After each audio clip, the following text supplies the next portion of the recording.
But like for the last 8 weeks or so, life just be picking me up and dashing me back and picking me up and dashing me back. And I just think, if I want a Wingstop, I'm gonna get me a Wingstop. And that's fine. Honestly, I think that's okay. If life is fighting me, there needs to be a reward that I collect, and it's gonna be the Wingstop. Bass so crazy, turning a nigga insane.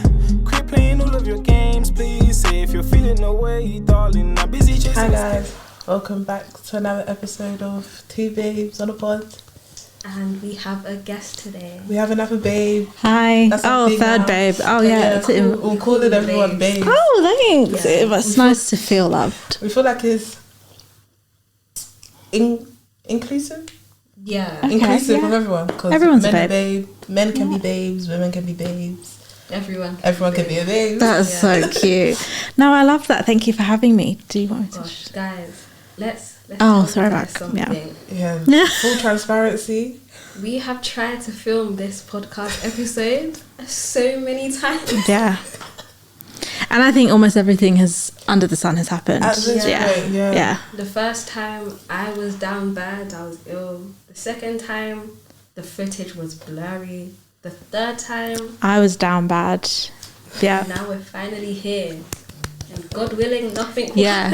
Honestly, prayers. Yeah. Let's hope nothing happens. No, because literally I was talking to Rachel and I was like, it seems like everything is against this episode coming out. Oh, God forbid. Oh, no. Okay, no, we're going to get it right. It's fine. It was meant to be. What's meant to be will be. Yeah. Yeah.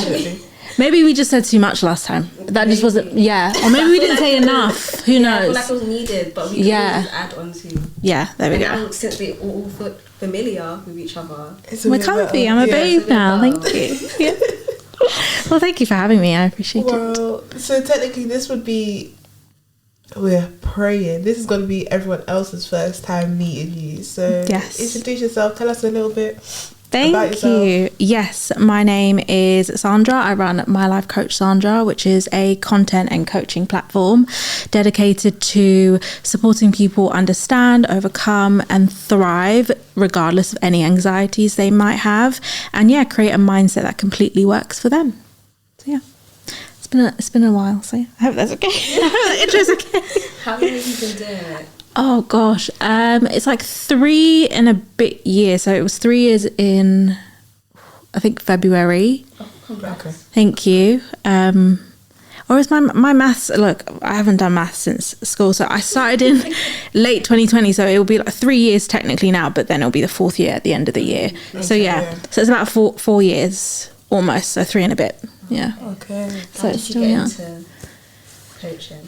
Oh my gosh. Okay, so the pandemic came. Everyone was like either furlough or reevaluating their life, didn't know what they wanted to do. Mm-hmm. And I did like a degree in biomedical science and ended up going into industry, working in the NHS, and I worked throughout the pandemic. And then I was just like, no, I don't want to be here anymore. No, thank you. And I was like, okay, what am I going to talk about? Like, what can I talk about? Or what do I like? And I stumbled across coaching. A friend of mine told me that they'd had a coach before. And I was like, that sounds great. And then I also realized the power of like shifting your mind and really believing in yourself and believing in that life has so many possibilities and you're not just one person or stuck the way you were made or the way you were thought to believe you were made. So I was like, okay, I can talk about my own anxiety journey and discuss how you can overcome things to thrive, live your best life, or just live like a life that like you're okay with. Not everything has to be perfect, but you also don't have to suffer. So that was my thing. That's why I got into it. So yeah, completely shifted. So I guess since you mentioned that you had a journey with anxiety, like what do you mean? Like, what did that look like? What did that look like? It was like sad girl summers. Like we have hot girl season, but it was. I'll go all the way back to like teenage years. So I went to an all girls school, and I always tell people all girls schools are interesting. Very character building. Very great character building, but also like, oh my gosh, it's like make or break. Yeah. So I experienced like a lot of like anxious feelings, like most teenagers do, because they're figuring themselves out. And then I was like, I don't know what's going on. I experienced like my first panic attack when I was in my teenagers, and I was like, I don't know what's happening, like I can't breathe. And then that kind of, I just put that to the back burner, just ignored it. And I went to university and I ended up just like really feeling overwhelmed and all those feelings coming back, and I recognized those feelings.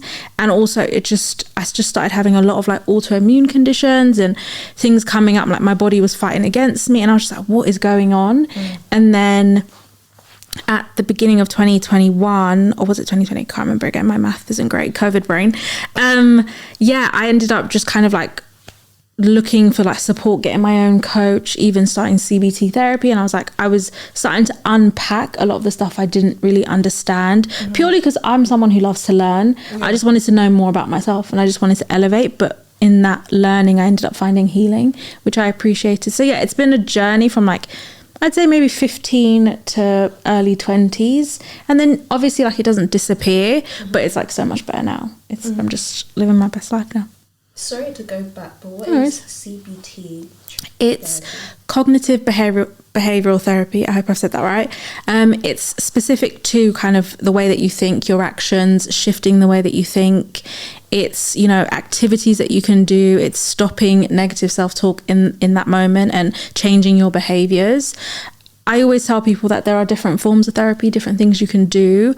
I didn't necessarily love it, which is why I ended up going down the coaching route, because I wanted to talk about it and also find my own solutions and figure out like what works for me. Because I always tell people it's so bespoke, like you can choose, nothing is instead of something else. You can always kind of put them together or like do one that works for you that's better. So yeah, I found that coaching was good because I wanted goals. I wanted to look forward to something and say I'd achieve something regardless of any anxieties that I felt. So yeah, that's what it was. So for like the ones who are like struggling with anxieties and stuff, I'd say, I'd ask, what's the difference between like having a coach as opposed to like a therapist or like a counsellor, I guess? Yeah, there is kind of like a huge difference. I think especially when it's like counselling and therapy, it's a journey, and you always, sometimes it starts with unpacking a lot of things. So from childhood, your experiences with your parents or the people in your immediate family.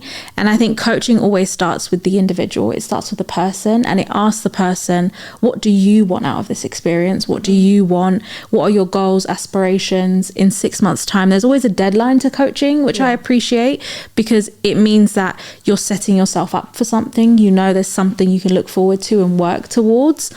So I know that coaching is very much goal orientated, focused on setting targets for yourself and achieving them, and knowing that you're going to find an end point and then go off into the world and like do it on your own and thrive on your own and know that you can do it.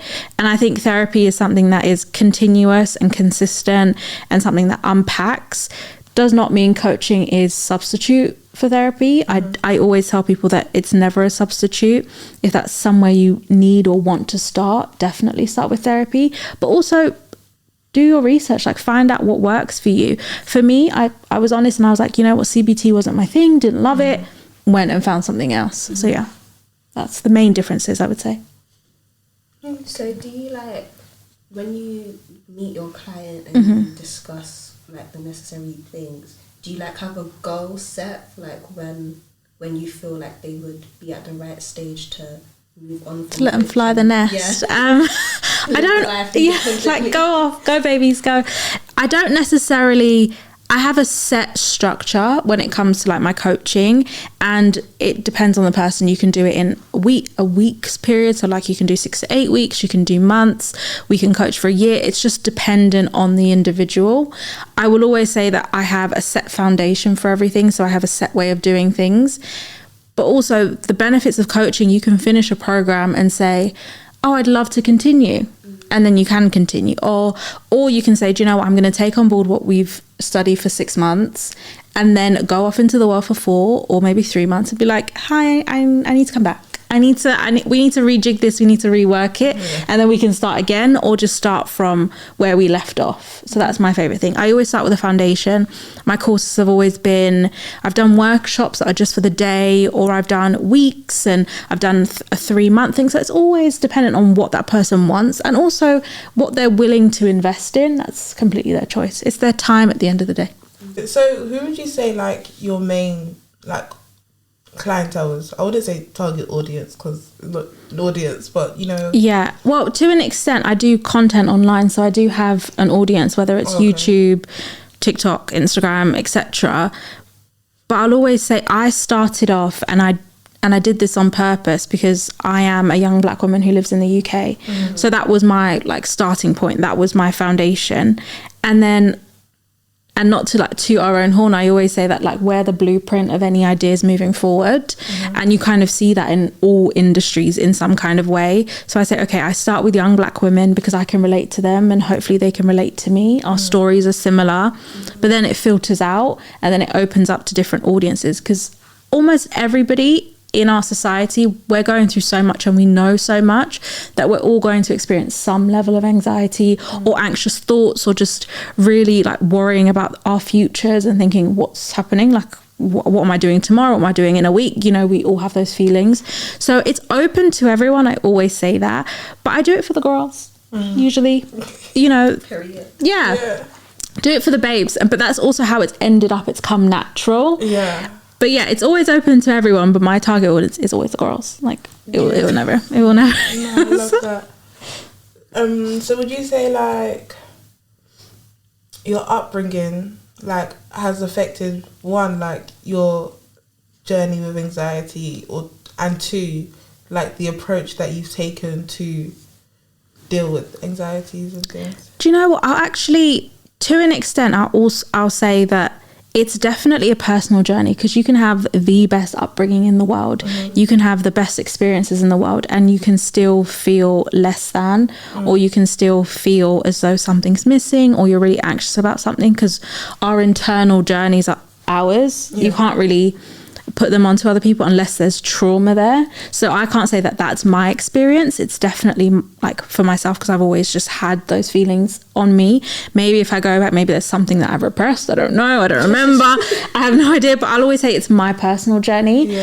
But also, being a young black woman has defined my experiences in life. It has had an effect on how people treat me and how I treat other people, because I have to consider a lot more factors, because the world wasn't necessarily built for us, but we have to thrive in it regardless. So yeah, that's my two-sided of it. That's my two-side of it. One, it's very personal. I wouldn't say I blame it on anyone. I blame it on a certain experience. Of course, there are things that have happened, but also at the same time, yes, my life has been affected by being young and a black woman, and those things have their factors to my life. So yeah. I know for myself, like, if I've had experiences with anxiety, like discussing it with friends and stuff would be a bit much to discuss. So like, it's like pick and choose, like certain friends I'd open up to, like Rachel, for instance. So when you are talking about your secondary school experience, and you experienced your first panic attack and you were going through all those different emotions, did you have like a friendship group you could discuss certain things with, or like be able to be vulnerable with, or like that certain person you could open up to make things just a little easier? Yeah, no, I get that, but I had a great friendship. I always say, like, I always have like a core four. Like my whole life I've always had a core four. So in secondary school I had a core four, but there was a lot of embarrassment and shame. So I promise you, I didn't open up to them. Not that I couldn't, to be honest, like they were amazing, but it's just that, one, probably I didn't want to, because I was like, I don't know what to say. I don't even know how to explain it. How do I explain to someone that, oh, I lost my breath, I couldn't, like, how do I explain that? Because I didn't have the words. And like conversations like this weren't a big thing. Like you wouldn't know. So one, I didn't know what to say or how to say it. And there was an element of shame in that, which is why I now am so open about any experience that I have. I'm transparent, or as honest as I can be for my own, mental health, that, this is what happens, and you can have these conversations and not be shy or not be embarrassed or feel shame. But yeah, back then I don't think I did. No. I defo kept it to myself, or I wrote it in a diary. I used to have diaries like locked and everything. I wish I had them to this day, but I don't, which is so sad. I feel like people, like, there's a lot of, even for me, like, being vulnerable, even with friends or, like, family members is, like, such a big thing. Yeah. Because it's, like, even though it's, like, I know you care about me and so on and so on, like, I don't know what you're thinking. I don't know how you feel towards what I'm saying. And I think it's also, you don't want other people to feel like you're putting that burden onto them. Yeah. So, how would you say, like, if you've got a client with like anxiety and they've got all of these thoughts like, this is going to happen if I express myself, and that's going to happen, and this will be the outcome, how would you respond to that or give them the advice? I don't know what it is with like people, but we always tend to shift towards like our negative potentials and what could possibly go wrong. And I always end up asking, okay, what could go right? Like, you haven't thought about what could go right. And once you start to think, okay, what could go right? Then you're a little bit relaxed and you think, okay, it could work. But then also, how do we communicate? The way that we have conversations can be really different. How I speak to my friends and how I speak to my parents, or how I speak to my siblings, it's so different. Sometimes we'll make a joke out of a tragic situation. Sometimes we'll be really serious. It depends on your audience. So I always start with, who do you want to speak to first? Who are the people you want to start with? And then you can branch out. Do not try and offload. You'll overwhelm yourself if you try and offload to everyone at the same time and be like, this is what I've been going through, and you just dump it there, because that's never going to help you, because your family and your friends care about you. So even though you've like dropped a bomb to them, or like dropped your thought process to them, they'll bring it up 6 months later when you're like, oh, that was 6 months ago, I'm fine now. But to them, they've kept on thinking about it because they're worried about you. So try to learn and understand how you want to communicate and how you want to have those conversations. But definitely, you know, pick a person or pick your people and start there. Don't overwhelm yourself, and think of the positives. Like, what could go right? How could this support or help my relationship if I have this conversation? Don't lean towards the negatives. And if the negatives do come up, what's good about anxiety sometimes, and I don't like to say good, is that you've already thought about it. You've already thought about the worst case scenario. So, okay, you've thought about the worst case scenario. How can you look after yourself if that worst case scenario was to come to pass? So what's your toolkit? What's your self-care?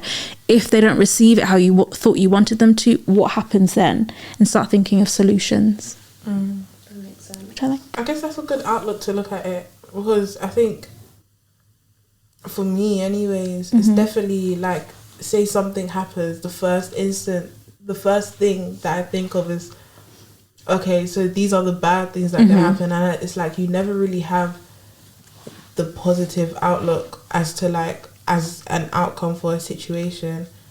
No, it's not just you though, it's just the way we left me. It's been a long day. It has. It's been a long, actually, 48 hours, actually. Oh, no. Okay. It's been a long 2 days.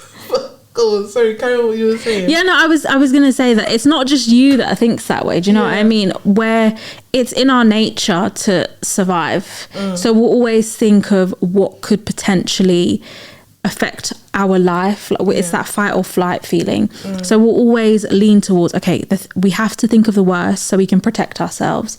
But by thinking of the worst, it's like counterintuitive, because you're then not protecting yourself, because you're harming yourself, you're harming your thoughts, and you're harming your own internal well-being, because you'll constantly be in a worried space and thinking worst case scenario. So you're not alone. You're not crazy. It's just how we were built, but we always have to rewire ourselves and unpack it and just restart. That's why I love starting fresh. I'm gonna add that to my rebrand. Yeah. I love a rebrand every 6 months. Danielle, I've been in a rebrand for What's your rebrand? Tell me. What's the vibe of this rebrand? It's still rebranding. Okay, do you know, in the Bible it says like, I'm really bad with this, but it says like something about completion. It's like, what, it takes like 5 years or something. Or something like that. I'm so yeah, through that. yeah, you've got time. A lot of things can happen. You never know. You could wake up tomorrow and win the lottery. Me and Danielle have been saying we're rebranding. Keep saying we're gonna rebrand, and this rebrand just keep rebranding. But I feel like we're our own enemy sometimes. Like, we'll say, let's rebrand, and the next day it's like, okay, we'll start again on Monday. And you're starting again, but also saying it out loud allows you, which I appreciate when people say, oh, I'm rebranding, allows people to know like, oh, they're going through a transition. Like, they give you a little bit more leeway. Oh, they're figuring it out. So when you're rebranding, you've got to let me, find my structure. Let me backslide. If it messes up, and it's part of my rebrand. I think it's kind of like the gym. Like, me and Rachel, we started our own little gym journey. Okay. I've been consistent, actually. I mean, this week I haven't been, but it hasn't been my fault, guys. Okay. This one's disclaimer. I've been doing 8K steps, so I think that's good. We've been consistent with the gym, And then it's like one day Rachel messaged me, should I get this Wingstop? And I'm like, what's the harm in doing that? You can go It's back all in to moderation, your yeah. deficit tomorrow. 100%. It's all about... do the same thing to me, and I'm like, no, we're bad. Because people. the thing, do you know what it is? Like, the gym's all good, like, getting healthy, getting the body right, summer body, blah, blah, blah, but on top of that, life is short. And let me tell you something, like, the way life has been kicking my backside for, like, the last... When did I finish uni? May. Yeah. Beginning of May. Where are we? July. March, April, May, June. For the last, like, 8 weeks or so. Sorry, I don't really know the year like that. The year really speeds through, and I have to really do that. But, like, for the last 8 weeks or so, life just be picking me up and dashing me back and picking me up and dashing me back. And I just think, if I want a Wingstop, I'm gonna get me a Wingstop. And that's fine. Honestly, I think that's okay. If life is fighting me, there needs to be a reward that I collect, and it's going to be the Wingstop. So when Danielle messages me, she says, I've really been craving a Chinese. You get that Chinese. You went to the gym, so you get the Chinese. And if you go to the gym tomorrow and you want a milkshake, you get that milkshake. Because listen, the gym will come and go, but life will end faster than you think. Yeah. So I always say, however you're looking after yourself. I'm a big believer in, like, balance. So balance it. Like, you can't come and die. Like, I always tell people, balance. And the second thing is, what's sustainable? If you're going to go 3 months really hard in the gym and say, I'm not having nothing, I'm not doing anything, I'm going to stick to this rigorous diet, and then that 3 months ends and you're like, okay, I'm back to my normal, you're going to end up incorporating those things that you tried to leave behind. So if it means that, you know, get your wings... If it means grabbing a Wingstop once in a while, sure, why not? Exactly. Sure, why not? You can't come and die. Makes sense. I think my problem is I will do the gym and then I would have one cheeky day. I get myself a Korean corn dog. I've never had one of those. What is that? I really recommend it. Okay. Leicester Square, Bunswick, Leicester Square. Okay, I'm going to write that down after. Chinatown. Yeah. Okay. That's where it's at. Either a half and half or just get the straight cheese one. In the potato. If you know, if you're gonna do a Korean corn dog, the potato, go all out. Yeah. Okay. The potato one, with the half and half. I don't know what sauce you like, but they've got ketchup, they've got sweet. Oh yeah, I'm a condiment fan. Like I have to have up to like 2 or 3. I think it's 2. Okay. Yeah. Sponsor us. Yeah. I'll be there next week. Even a voucher, like just give a voucher out. We don't mind. But with me, it's like I'll do that, then I'll get home and I'll message Rachel and I'll be like, "Oh my gosh, I'm so fat." Like, and then don't say that. It's a joke at the same time. Fair enough. Yep. But it's like, OMG, now I have to go to the gym tomorrow. Yeah, but it's like, but then it kind of like, how can I say it? Kind of big back trend going on TikTok. Oh, I felt that one. Yeah, but it kind of motivates me to go to the gym the next day. I was going to say, be like, I'm so thankful for this because I'm going to go to the gym tomorrow because of it. So I'm thankful for the gym because I'm going to be able to go and eat the corn dog that I want to eat. So it's like thanking both sides of it and understand. Obviously, there's like portion control, knowing like what is good for you, what isn't. Like obviously, we can't eat like fast food all the time because it wouldn't be good for us anyway. But it's also being like thankful for both sides. So if I didn't have this, I wouldn't have this. If I didn't have my corn dog, I wouldn't be able to go to the gym, and then I wouldn't want to go to the gym because I've got nothing to like work off or work on, if that makes sense. And I guess that's what you were saying about looking for the positive. Yes, yeah. Because me and Rachel would be like, yeah, we'll hit the gym. I'll message her at 6 a.m. This leg day is really kicking my behind. Like, this is hard work, but it is what it is. One time I messaged Danielle and I said, I'm gonna pass out. But that's because you didn't eat before you went to the gym. Okay, but I still... she's like, okay. I said that I got to like, I had like 2 exercises left. I did 1 set and I said, absolutely not. I picked up my stuff and I went home. Mrs. Danielle said, I was going to pass out, so I left. Safety first. But at least you went. At least you went. And at least you did that one part of it, and then you're like, you know what? I did it. And in life, you also have to know your limits. Yes, don't push yourself too much. Those Bulgarian split squats, they will kill a babe. And when you get to your 4th set and you think you're going to die, just stop and go home. Be like, I've done 3. I've done 3. 3 is more than I would have done 6 months ago. Exactly. 3 is more, yeah. So always, I just love that positive way of thinking. And plus the fact that you have each other to text, like, because if you didn't have each other, you'd probably end up giving up or just thrown in the towel, because I'm like, what am I doing this for? There's no one to banter with. There's no one to, there's no one to call each other big backs to, like, and compare notes to, which is why I also love, I think there's this whole thing on TikTok, like the Step Up app or something, like loads of people are just doing loads of steps, because it's like a community thing. So it's like good to have something like that. I don't know what it's called. I don't do enough steps to know these other apps. Everyone's joined a run club as well. Yeah, I can't run to save my life, so I don't even run for public transport. I'll be late. Yeah, see that, and that's where you know your limits. Yeah. So it's knowing what you can do and what you can't do. For me, I'm more of like low intensity cardio, so Pilates, walking, and all that stuff. I know that I can't run, so a run club is not for me. So it's knowing Pilates. Great. Seeing the girlies on TikTok, and that looks like hard work. It is hard work, but it allows you to disconnect from the world, which I really appreciate. And it's like an hour where you have to concentrate, otherwise you're going to get it wrong or hurt yourself. So that way you switch off, like nothing else matters besides being on that machine and doing your workout. So it's great. I recommend it for everyone to try it at least. Spenny though, that's why I've avoided it. It can be, but if you've got like ClassPass, for example, also sponsor the podcast if you want to, you can do classes that can be affordable and things like that. Okay. There's ways around it. There's ways of finding your space. I think it depends on the gym you go to as well. Yeah, and the place you are. The gym I go to, they offer that. Or at least the old gym I went to, they'll be like, there's a class, but it's like £1 for you to join it on top of your membership. And also I think that's why self-care and looking after yourself is so bespoke, because to me, I think I used to get my lashes done religiously, and that was £60 to £80, and I'm like, that's every time. Yeah, because I never got a refill. I always like would go till the end of the they fall out. And then I'd be like, okay, I'm gonna get a brand new set. So I think, okay, I don't really get that done anymore. Okay, that's 2 sessions, 3 sessions, if I can do my math, 3 to 4 sessions of Pilates, and that's paid for. Do you know what I mean? So I'm thinking, what's the thing that brings me joy? And I'm like, okay, that's where I put my finances, and then I balance it. If I can't afford to go Pilates too much in a month, I'm not gonna go.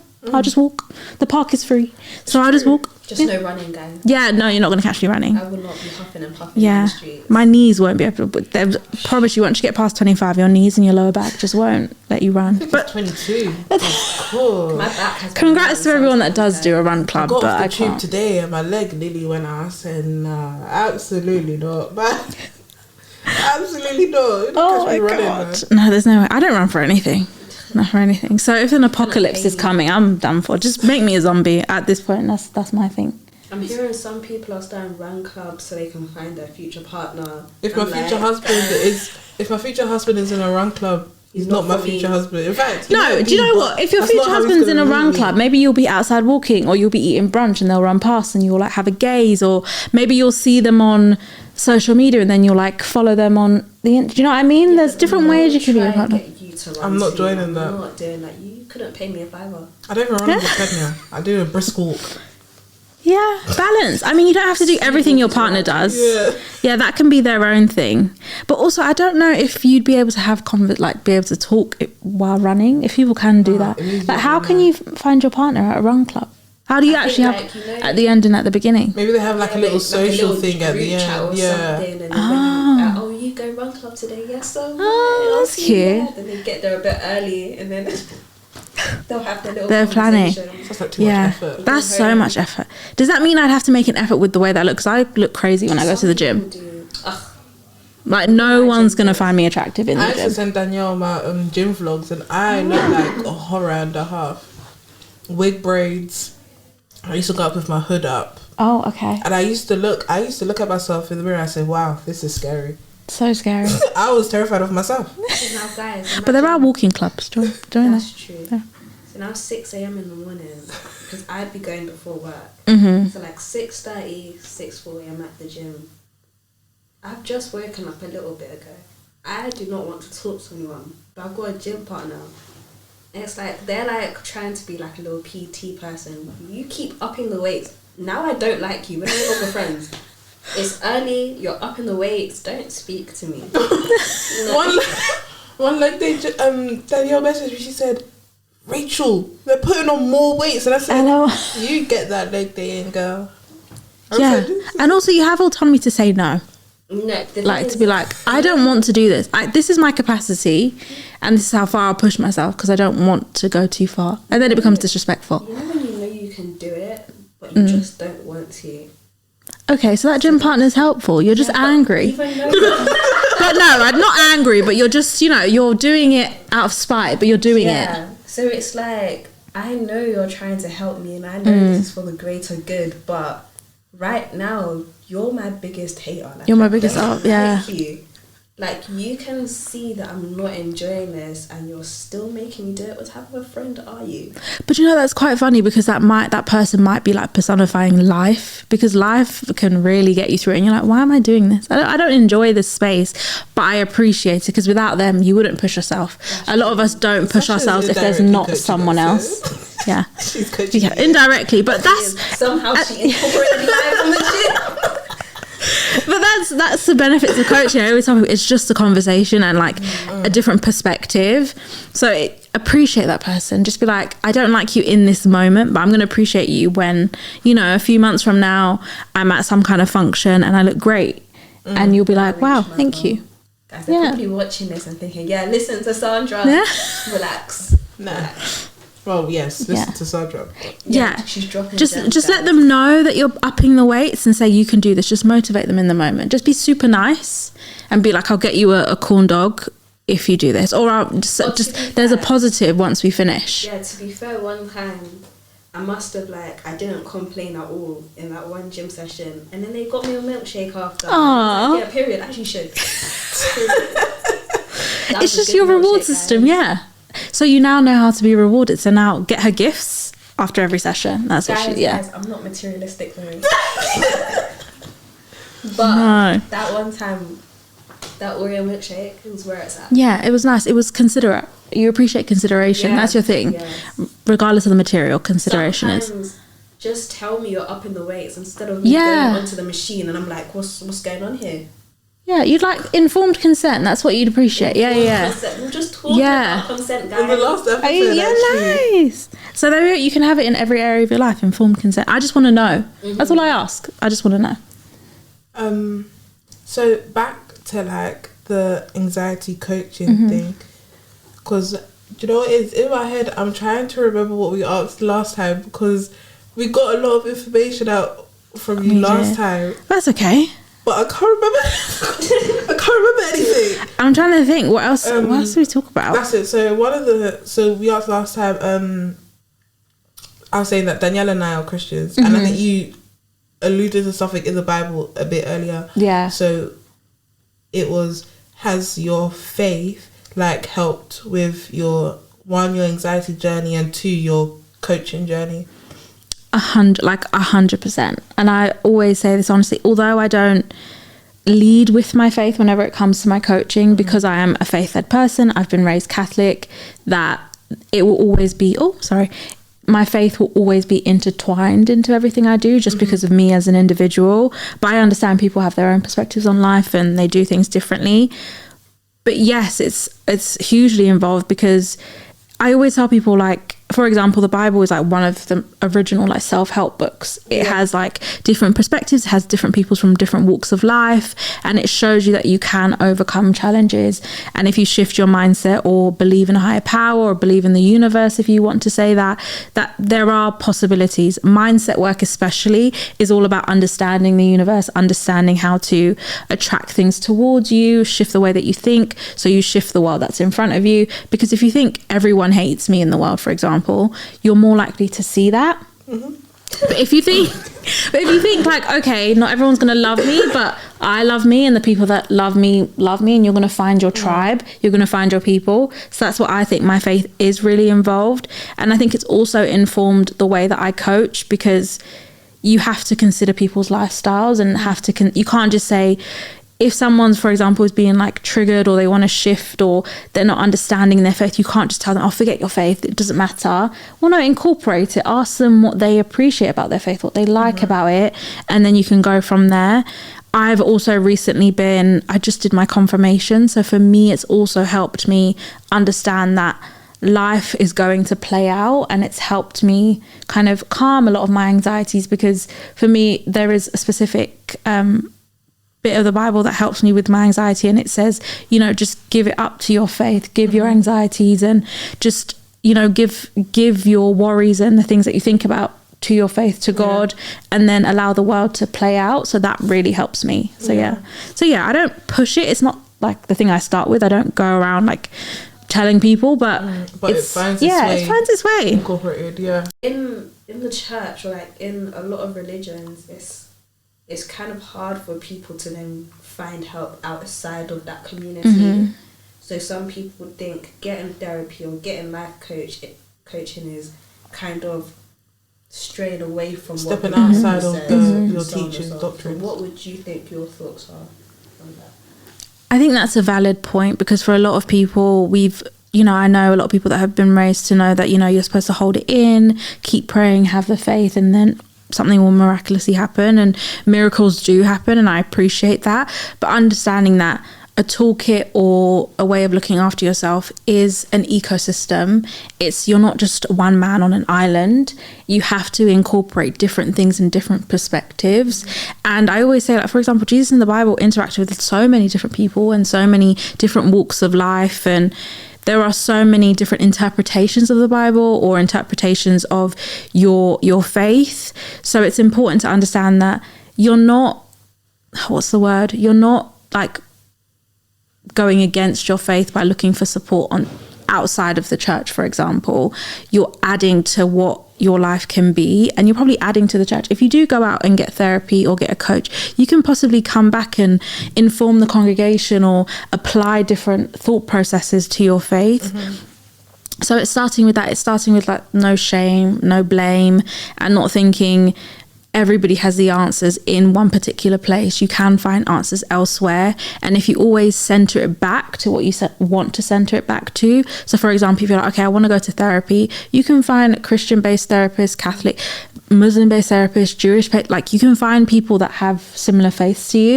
If you want a coach, for example, there's coaches online who are Christians, and they do their coaching based on their Christian path and their walk of life. So you can find ways where it connects and intertwines.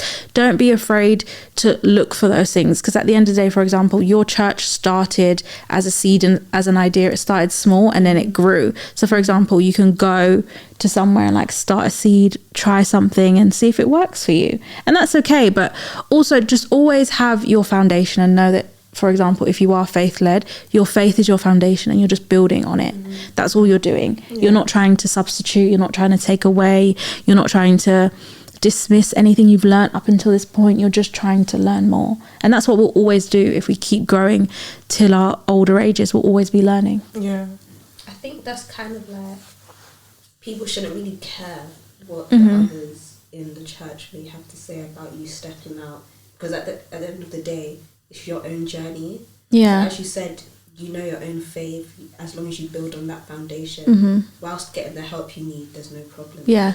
It is really difficult when we say like people shouldn't care, because of course we care. Like, of course we care what the people that we trust and believe in think, and the people that are similar to us think, because sometimes you can end up isolating yourself if you think that. But what's important is to know that you care about what the right people in your life think of you, and you have the right people in your life that think positively of you, that do champion your growth. How can you tell me not to be a better person and to seek support? Clearly you hate me, like clearly you don't like me, or you just don't want the best for me. So it's having the right people consider you and care about you. That's what's important. Don't just throw everyone away. Be like, you don't understand, well, let's all support each other to understand and understand the journey. Because I think sometimes you need like that external support, because some people would try to say, oh, but you can talk to your pastor, you can talk to your priest, but it's like, my pastor knows me. What about you guys? But the pastor at my church is actually my cousin. It's so awkward to talk to people that it's know you. Yeah, it's like, He's known me from the day I was born up until present. Like, he doesn't necessarily know like everything about me, but there's still like a personal factor. So it's like sometimes you'd want to step outside of that. 100%. Outside of that relationship, you'd want to go to an external source, just so it's like, you know what, you don't know me from like a lick of paint, so it's like you're more at peace. It's more like you're very neutral. So what you're telling me is not based on because you know my mum and dad, or it's not based on cultural factors. It's not based on like because you're Ghanaian and then the Ghanaian is da da da. It's like you're kind of explaining things like fact for fact, like breaking it down that way. If you can find someone within your community that is similar to you, has had similar life experiences, or that you can look at and be like, okay, I relate to them, I always start with like those people, like those safe spaces.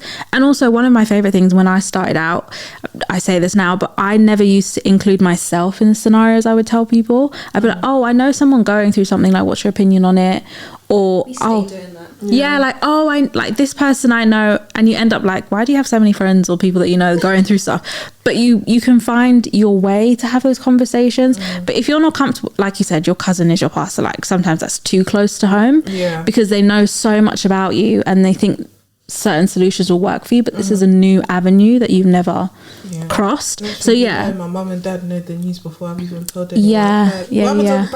What happened to patient client? But again, you're not their client. Confidentiality. Again, you're not their client, and there is a level of confidentiality if you go for like what's it called, like confession, for example. You have that confidentiality, but also they're trying to do the best as far as they know how. So looking for support elsewhere where there is that, it's written down, you guys can sign something where you're not telling anyone, or you can go and be like, okay, I'm going to leave this space here and this space here, then you can do that. But it's hard. But it's find somewhere where you can find confidentiality and a safe space. And sometimes it's trial and error. So there are times where you'll think this is a safe space, and it might not be, and it might not turn out how you thought it would be, but it's okay to start again and to look for somebody else or another space, because people have tried different therapists, people have tried different coaches, but understanding that your life is going to be filled with trial and error, and embarking on that self-growth, that self-healing journey is going to be filled with a lot of trial and error. I always give that disclaimer, like it's not going to be perfect, you're not going to get it right straight away, but at least you're willing to do the work, and then that's a good start. And I think it also depends on, because you said like you don't, like your pastor, since he's your cousin, you go and tell your parents before you let them know. But for instance, my pastor, I mean, there's been situations where I know people that have spoken to him about, like, he's known them since they've been kids, whatever, but they haven't been comfortable for the pastor to go and tell anybody else yet. So he'll keep that to himself before, and then when he feels like it's gone to a situation, a point where it's like, no, I need to step in or tell so-and-so, he'll go through that person first. And if that person's still not comfortable, he won't speak to them, because it could like make that situation for the person worse, and so on and so on. So I think it depends on like the dynamic as well. Because obviously yours is your cousin, so maybe I'm exaggerating. Maybe he won't, but me, I know. You just never know, and that's you just never know. So you're looking for somebody else in that space that you're like, okay, what's the closest person or someone that would actually provide advice or provide guidance that I know I could quote unquote trust or ask for. And always ask them what their experiences have been. That's a good place to start. People always end up opening up to you when you ask them about them. Everyone loves to talk about themselves, which is a great thing. It's true. One thing about me, I'll tell you about experience. If you ask. You know each other too well. So just when I believed you when you said that, but then the faces are like, I didn't even mean to. So I can't control my facial expressions sometimes. But like some situations I will. And then like you'll know her, and like 2 years later she'll be like, you don't actually know me. I tell you what I want you to know. And it's like, okay. Yeah, well, that's true. But you know what is, I've got this talent. I think it's a talent. Nice. But I think the way I speak to people, like, you'd think you know her they whole think life story. you know everything about me. You only know 10%.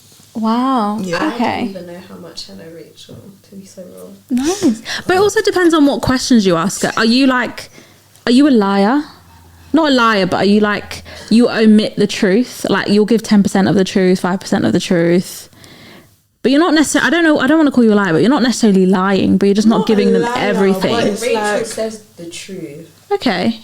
But I think it may, like, I think depending on the scenario, it'll be like she won't tell you it today. Okay. But then whenever she's comfortable in telling you. Sometimes you have to give me like a couple days to like marinate on the question. Yeah. And that's okay. That's how you process. I'm like, I know I told you this, but actually. Nice. Okay. Such and such. Yeah. Yeah. But that's how you process, and you've learned that from something or somewhere. And that's been your journey so far. So as long as people know that you process things like that. I'll get there eventually. Yeah. You get there eventually. Just give her a second, guys. Like, give her a moment. Let her marinate. No, I'm trying to think.